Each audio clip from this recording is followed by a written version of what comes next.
In an effort to bring stability to a thorny relationship, the United States and Russia held a fresh round of talks in Geneva.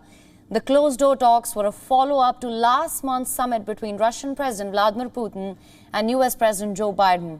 The meet between United States Deputy Secretary of State Wendy Sherman and Russian Deputy Foreign Minister Sergei Ryabkov focused mostly on arms control despite tensions.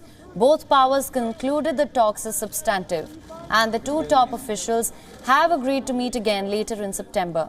Shortly after taking office, the Biden administration extended the New START treaty with Russia on reducing nuclear arsenals. The treaty limits the number of strategic nuclear warheads, missiles, bombers that Russia and the United States can deploy. The two sides likely discussed which weapon systems and technologies are of great concern. The Biden administration has asserted that Russia has engaged in low-yield nuclear testing unilaterally, which is in violation of the nuclear testing moratorium. A State Department official has described the talks as broad-ranging rather than specific and said, I'm quoting here, this dialogue really pertained to issues that relate or give rise to the threat of the potential use of nuclear weapons in the crisis or conflict, or that threaten to stabilize the bilateral relationship. Post the meet, Wendy Sherman tweeted that US remains committed, even in times of tension, to ensuring predictability and reducing the risk of armed conflict and threat of nuclear war.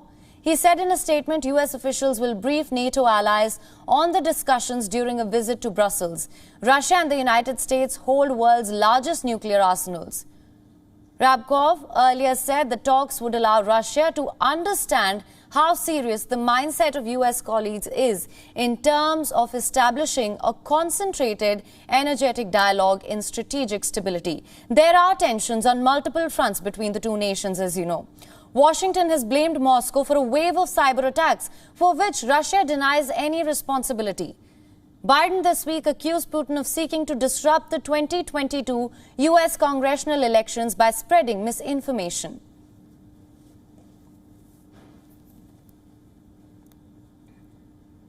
WION is now available in your country. Download the app now. Get all the news on the move.